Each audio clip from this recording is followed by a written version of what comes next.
Yes, Roma wines taste better because only Roma selects from the world's greatest wine reserves for your pleasure. And now, Roma Wines, R-O-M-A. Roma Wines present Suspense.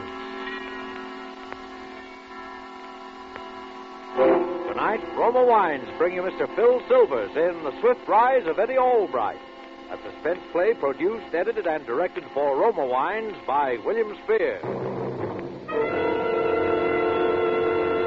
Suspense, radio's outstanding theater of thrills, is presented for your enjoyment by Roma Wines. That's R-O-M-A, Roma Wines. Those better-tasting California wines enjoyed by more Americans than any other wine. For friendly entertaining, for delightful dining. Yes, right now a glassful would be very pleasant, as Roma Wines bring you Phil Silvers in a remarkable tale of Suspense.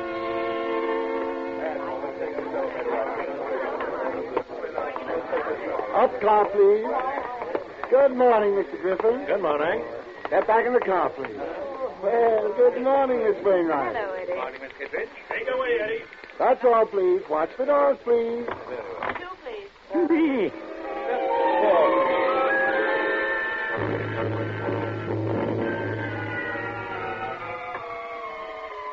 Well, that's the way it is with me all day long, see? I got my ups and downs, like they say.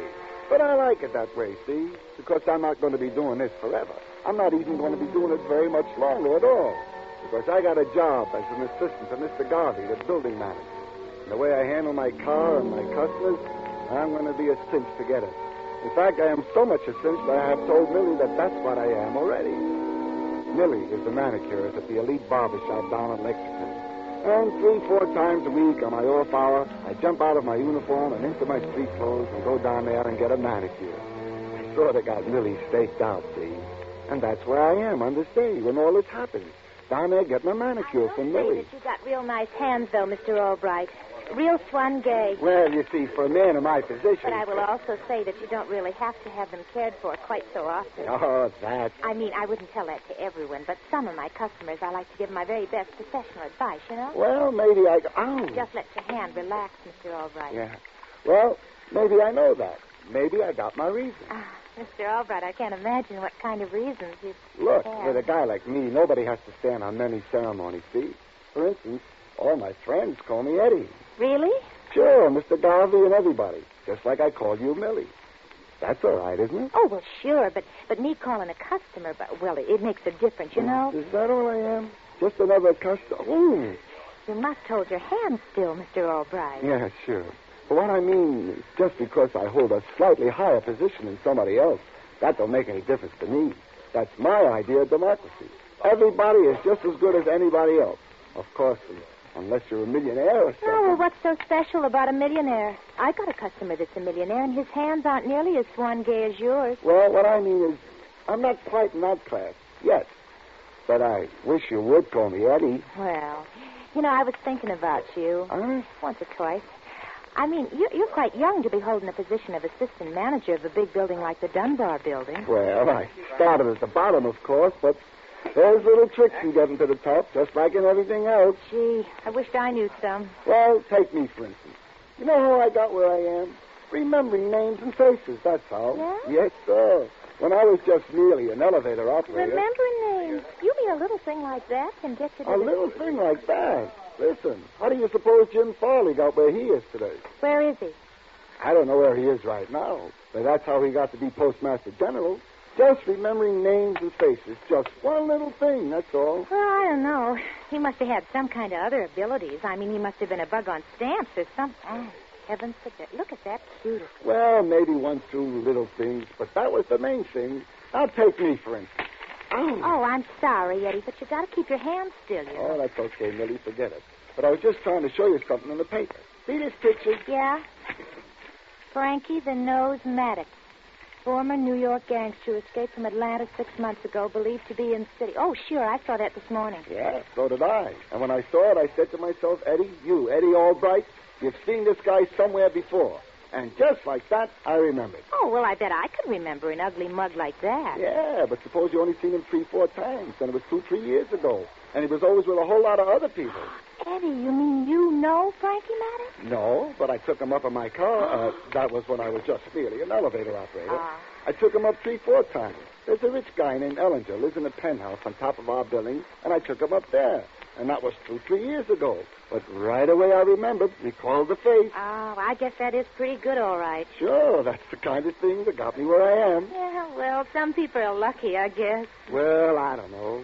But some people that are lucky like to share their luck with other people. Ever stop to think about that? Well, I'm quite sure I don't know what you mean. Well, take you and me, for example. What? Maybe we could be lucky together. I mean, maybe you and me could go out to dinner and the theater some night. Really? Oh, gee, that'd be awful nice. Well, how about tonight? Tonight? Well, I don't know. I guess I could make it tonight. Okay, now where do I meet? Well. So this is where you spend all your time. No, hello, Alex. Millie, I just remembered something important. I gotta go. Yeah, but Eddie, I haven't finished What's with you. your hurry? You might at least introduce the little lady to your boss. No, Oh, don't say dear. that. Then you must be Mr. Garvey. Millie, Well, I'm that's sure I'm not- pleased to meet you, Mr. Garvey? Say, what's this guy been telling you? Well, Well, Millie, I really don't see what's so funny. No, All it's I know not. is that Mr. Albright here is What? Mr. Garvey's personal assistant in the Dunbar building.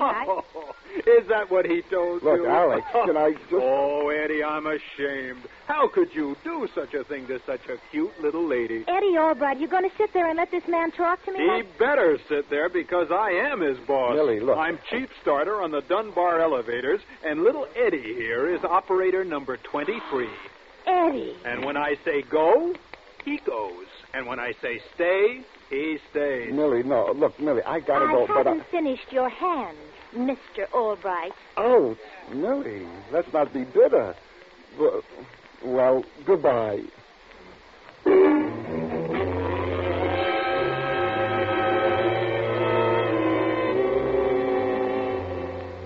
Well, you can imagine how that made me feel. I felt lower than the third baseman. And what made it worse, it was all true, what I told Millie. All except a little part about being Mr. Garvey's assistant. But I did remember faces. I was going to get to the top. I was there already, practically. But all I could think of was how I could get even with that starter, that Alex Henderson, without having him fire me. And pretty soon he came back, and I just didn't speak to him. I didn't even look at him. But I could see him grinning all over that ugly puss of his every time he looks at me. And then I see him looking serious and going over to talk to some guys that just came in that I recognize as plainclothes dicks. And then they separate and sort of hang around the lobby trying to look as though they aren't there. And I figure I'll bide my time to get to that, Alex. So pretty soon I mosey over to where he is.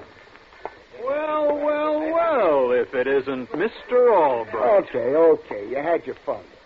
What are all the dicks doing in the lobby? Well, now, I wouldn't tell everyone, but of course an important man like you... Oh, lay off, can't you? What's going on? They had a tip Frankie Maddox was heading for this building. Frankie Maddox. Yeah. Friend of yours? Oh, I know what he looks like. I took him up to the penthouse 3-4 times, 2-3 years ago. I never forget. Yeah? Who was with him, General MacArthur? Now, look, I'm not kidding. I'd remember him any place. Well, why don't you just go over and speak to the lieutenant over there? Okay, I will. Get back on your car. But, Alex... Get back on your... Well, look who's coming in the door. Our girlfriend. Our girlfriend. Oh, listen, Alex, I can take just... How do you do, Miss O'Malley? Oh, well, I'm quite well, thank you, Mr. Henderson. Hello, Millie. I wonder if you could have one of your boys take me up to the penthouse. We got a call at the shop a little while ago from Mr. Ellinger. He wanted a manicurist sent up. Why, sure, Miss O'Malley. The last car there. Thank you very kindly, Mr. Henderson. Eddie, take the young lady up to the penthouse. Right away. Look sharp.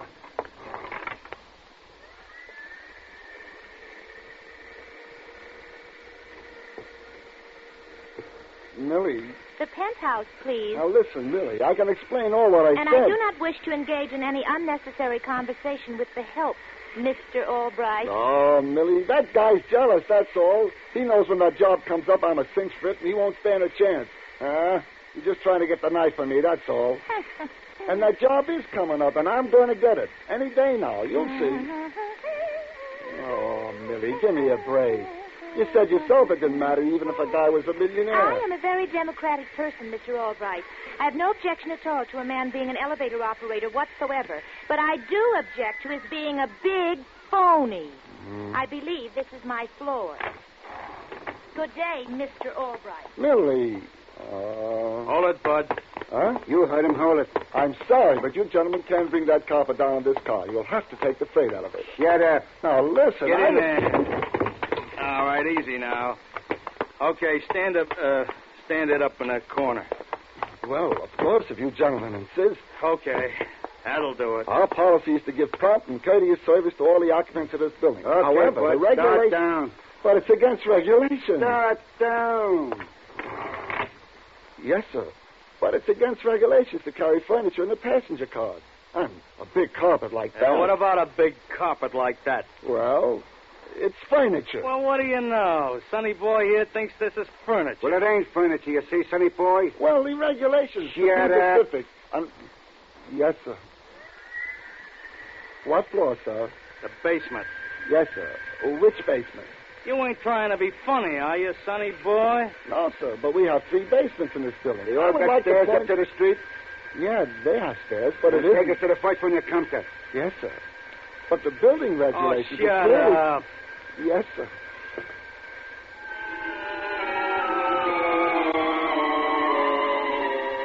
Well, like I say, we believe in giving prompt and courteous service. So I wasn't going to argue with anybody, particularly anybody as big and tough as these 2 guys look. They wanted to take a carpet to the basement. There's no skin off my knees. It was a big carpet, all right. It was rolled up, and they had it standing in the corner between them. And I glanced at it, just casual-like. And then I saw something that made my skin come up in goosebumps all over. Sticking out of the bottom of that carpet was a pair of feet. Hey, those guys had a dead body in that carpet.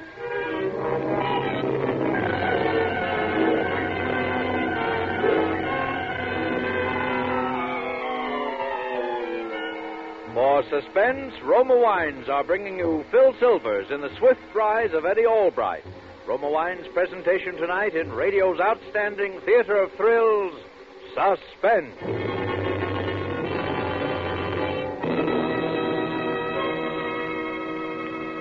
Between the acts of Suspense, this is Truman Bradley for Roma Wines. Make your Easter Sunday a day of gracious hospitality with America's favorite wine.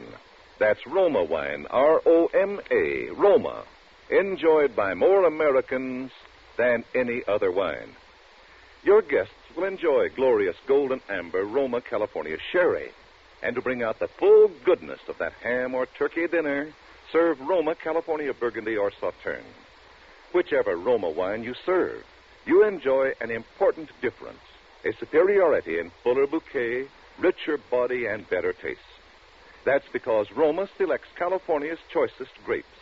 Then, Roma master vintners with America's finest winemaking resources guide this great treasure unhurriedly to tempting taste perfection. Later, with Roma wines of years before, these choice treasures await selection from the world's greatest wine reserves for your pleasure. So tomorrow, for your best buy in good taste, insist on Roma wine, R-O-M-A, Roma, the greatest name in wine. And now, Roma Wines bring back to our Hollywood soundstage Phil Silvers in the swift rise of Eddie Albright, a tale well calculated to keep you in suspense.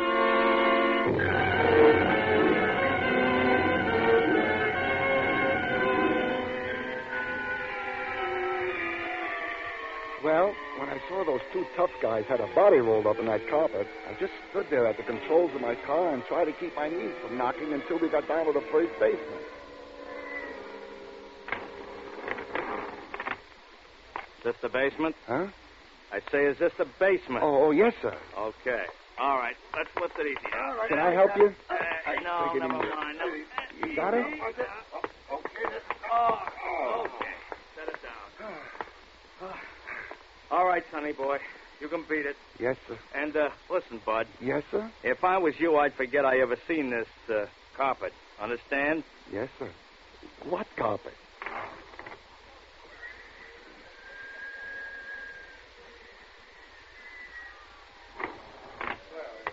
My next car, please. Well, where you been, big shot? I had to take a tenant down to the basement. The basement. Yeah. Somebody from the penthouse wanted to see the super about something. Oh, I see. I thought you was going to stick around and help the cops catch Maddox when he shows up. Okay, Alex, you think I'm kidding, but I do know what he looks like. Yeah, with his mug all over the paper, sure. You and a million other people. I mean what he looks like. For instance, I remember he's a medium-sized small guy, about my size. Oh, a shrimp. All right, but you wait. If that guy comes into this building, I'll spot him, and I'll All tell right, him everybody, before all the right. cops Just can- stand right where you are, please. That's the lieutenant. It must be Maddox. Maddox. Now, there's no danger, folks, no danger. We're just trying to locate somebody. Say, I gotta go. You stay here. I just remembered a party up on the 15th floor. You stay.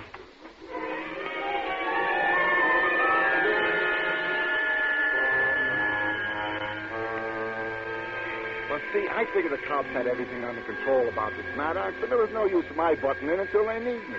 And so I'm sort of getting my breath and going past the 9th floor before I noticed the little guy in the car with me. A nice-looking little guy, and he speaks to me real friendly. What's all the excitement down there? Oh, well, they think some gangster named Maddox is loose in the building somewhere. Do they? Yeah. Maybe it was a good idea we started up when we did, huh? Oh, I don't know. Don't worry me none. What floor? The penthouse, please. Oh, you're looking for Mr. Ellinger. That's right. My girl's up there with him right now. Your girl? Yeah, she's a manicurist. Mr. Ellinger sent for her a little while ago for a manicure. Oh. Well, here's your floor. Say, wait a minute before you open those doors. I, got a little proposition to make to you. Proposition? Yeah, you see, Mr. Ellinger's an old pal of mine. He's a great guy for gags. I haven't seen him for quite a while. I want to pull one on him, see? Oh, well, yeah, but... I want to borrow your uniform. If we just swap coats, that's enough. It'll only take a minute, the whole thing. Oh, I'm sorry. I couldn't do anything like that. The regulations... Sure, I know. Would this help? Oh, no, I couldn't. You see, if...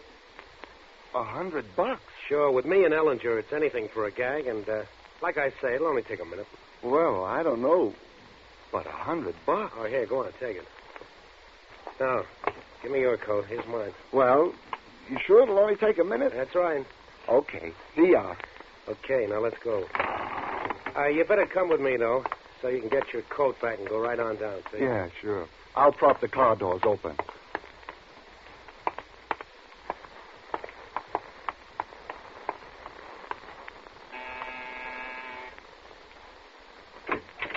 I'm sorry. Millie. Eddie Albright, for heaven's sakes, now what? Who is she? Oh, that's that's Millie that I told you about. Oh, where's Ellinger? Well, I'm sure I don't know, and I've been waiting quite a while, and if I have to wait much longer... You sure he's not home? Well, I should be. And if I have to wait much longer, I'm simply going to have to charge him the full rate anyway. And if you're a friend of his, I wish you'd Yeah, tell sure. I'll fix it for you. We'll come in and wait. As for you, Mr. Albright, of course it's no business of mine.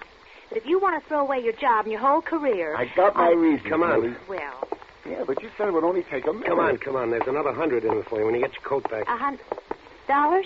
See? I told Your you. boyfriend and I are just pulling a little gag, miss. Boyfriend? Are you implicating that this... Well, I must say, someone has given you the wrong kind of an impression entirely. Yeah, okay, but you two could do quite a lot with a couple of $100, couldn't you? Suppose, you wait here in the front room, miss. We'll go on inside. But don't tell Mr. Ellinger we're here. We want to surprise him. Yes, sir, of course. That's $200. Listen, I can't wait long, you know. Yeah, sure, I know. In here.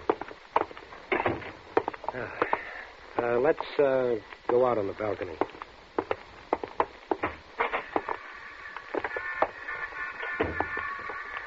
It's nice up here. Yeah, I always wanted a penthouse. You know, with them looking all over for this Maddox, whatever his name is, they won't miss you for a while. Yeah, there's that. But boy, I just wish I could lay my hands on that guy. Oh, Maddox? Yeah, boy, if I could just capture him single-handed or something. What's the matter? You got something against the guy? Oh, no, Mr. Mason. No, Mr. Mason, I got nothing against him. But I gotta do something pretty quick.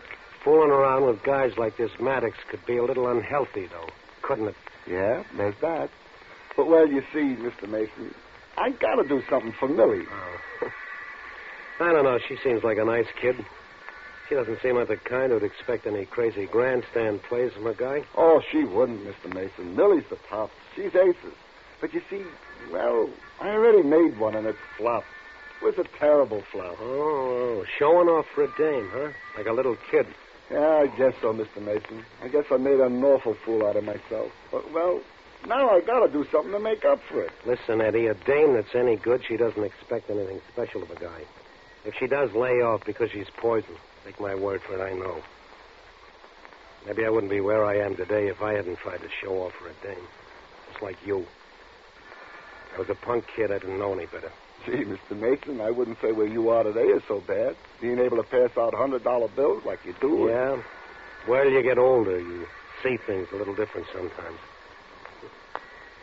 How'd you come to louse it up with her? Well, you see, it began by me telling about this job that I got as assistant to Mr. Garvey, the building manager. Only I don't have it yet. And then Alex, he's the starter. He tips her off. And then I'm trying to explain to her when I bring her up here. Only I don't get a chance because these two mugs get in my car with a What big two carpet. mugs? The two that come from the penthouse here. I guess they're working for Mr. Ellinger, and they got a big rolled-up carpet, and they want to go down to the basement. And I told them the regulations, but, gee, maybe I shouldn't be saying this after what they told me. What did they tell you? Well, about the carpet, they said. Carpet. So that's it. Well, I guess it's okay to tell you, Mr. Mason, but I was scared. Well, there was a body in that carpet.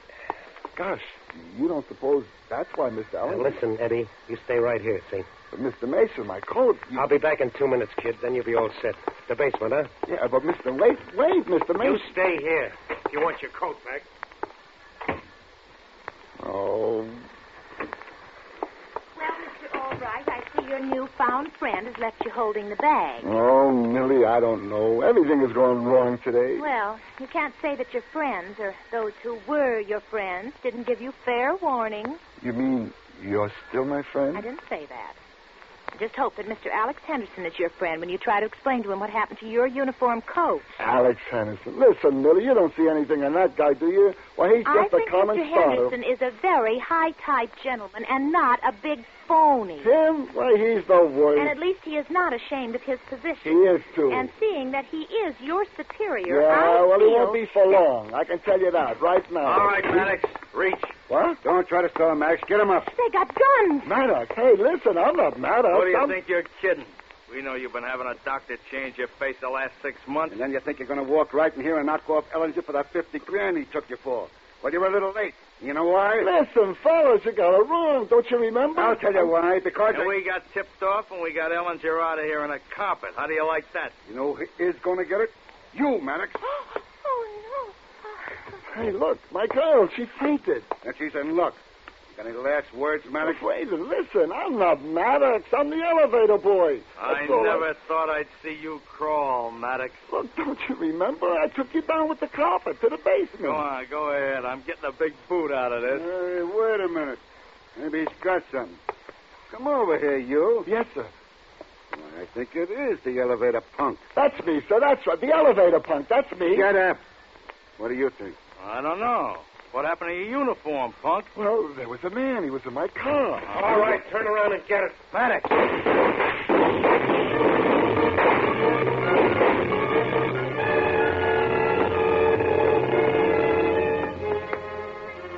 What happened those next few minutes, I'll never know. I was down on the floor until the shooting stopped, and then it was awful still. And I opened one eye and looked around, and Mr. Mason, only he was Maddox. I recognized him. And the two mugs were lying on the floor, and they weren't moving either. And then I saw Millie lying there, too, and I rushed over to her. And I took her in my arms, and then she opened her eyes, so I knew she was all right. So I rushed back to Mr. Maddox to see if I can help him. On account of he was nice to me, whatever he was. But he was dead all right, I guess. And I took the gun out of his hand, and then all of a sudden the room was full of people, cops and Alex Henderson, and even Mr. Garvey. They were all crowding around me, and everybody was saying something different. It's Maddox, all right, Chief. He's got identification. What happened here? Is that the missing operator, Henderson? That's right, Mr. Garvey. Who's the girl? My officer. He's got a gun in his hand. Give me that, son. Yes, sir. Well. Say, son, you must have been mixed up in this little party yourself, huh? Where'd you get the gun? Well, Lieutenant... It's Maddox's gun, isn't it? That's right, Chief. That's what must have happened. Maddox gunned the two hoods, and then the kid jumped him. Yeah? Well, that took a lot of courage, son. Is that what happened? Well, sir, Go ahead, Eddie. Speak up. Don't be afraid. Oh, no, Mr. Garvey. I'm not afraid. I'm Just perfectly... tell us what happened, son. Well, what happened? Yes, sir. that's what happened, all right. What you said, Mr. Maddox made me come in here and change clothes with him. And then those two came in, and Maddox shot them, and then, well, I just sort of overpowered him, and the gun went off, and he was killed. I know guys on the force wouldn't have dared do that. Eddie! Did she see it? I fainted. Well, say, young man, you certainly are to be congratulated. Thanks, Mr. Garvey. Sir, you're the type of man we need on the Dunbar building staff, which reminds me, there's a position as my personal assistant coming open. I think you could fill it. Come and talk to me about it in the morning. Oh, yes, sir, Mr. Garvey. Oh, Eddie! Hey, Chief. Yeah? Look, Maddox. He's alive. So he is. Yeah. He can talk. He can talk? How about it, Maddox? Is that what happened? What happened? The kid here says you gunned the other two, and he overpowered you, and you got it in the struggle for the gun. Is that what happened? The kid there overpowered me? Oh. Yeah, sure. The kid just overpowered me. He's gone. Gosh.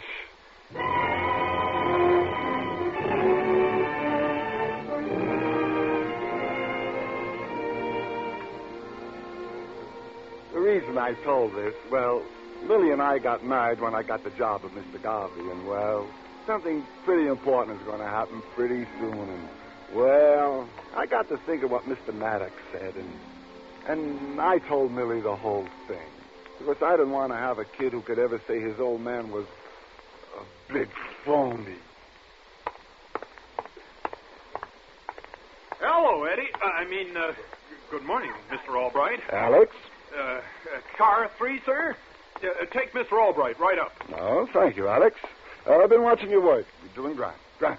Now, just look alive. Well, shall we go? Up, up, quickly, boy. Up.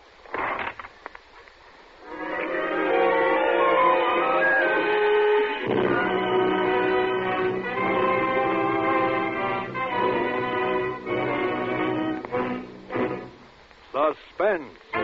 Presented by Roma Wines, R-O-M-A, Roma, America's favorite wines. This is Truman Bradley bringing back to our microphone the star of tonight's suspense play, Phil Silvers. Well, Phil, as a screen comedian, your usual job is to keep people in stitches rather than in suspense. Tell me, how did you like the change tonight? Truman, believe me, it's a lot easier to make people scared than it is to make them smile. Well, would a top-flight comedian like yourself object to a tip on how to make folks smile? Hey, the last time I got a good tip was when a guy mistook me for a waiter. But go on ahead. Old Silvers needs a little polish. My judge, that's a good one. Polish, did you get it, huh? Well, Phil, if you want to see smiles of satisfaction on the faces of your friends, just serve them Roma wine. To help you, here's a hamper of Roma wines with the compliments of Roma, the greatest name in wine. Hey, I'll take that tip. And the Roma wine with thanks, Truman. Among the fine Roma wines in your hamper, Phil, you'll find a bottle of Roma California Burgundy. Roma Burgundy is good any time and a special favorite at Easter. Millions prefer Roma Burgundy as the perfect flavor mate with a traditional Easter ham, turkey, or roast. Yes, red, robust Roma Burgundy, with its full, fragrant bouquet and tempting taste, brings out all the rich, natural flavor of red meats, adds friendliness, good taste, and distinction to any meal.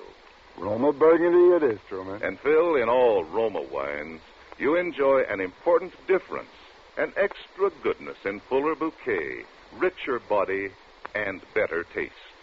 Yes, Roma wines taste better because Roma selects the better tasting wines from the world's greatest reserves. That's why more Americans enjoy Roma than any other wine. Well, that's good enough for me, Truman. And may I add a credit? Phil Silvers is currently being seen in his living room. Thank you. You've been devoted. Tonight's suspense play was written by Roy Grandy and Robert Richards. Next Thursday, same time, you will hear Mr. Kirk Douglas as star of Suspense. Produced and directed by William Spear for the Roma Wine Company of Fresno, California.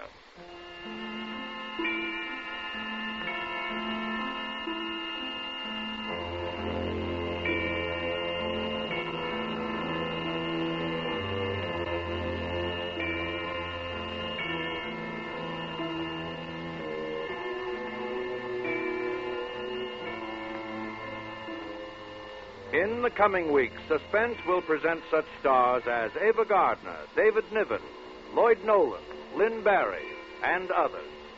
Make it a point to listen each Thursday to Suspense, radio's outstanding theater of thrills.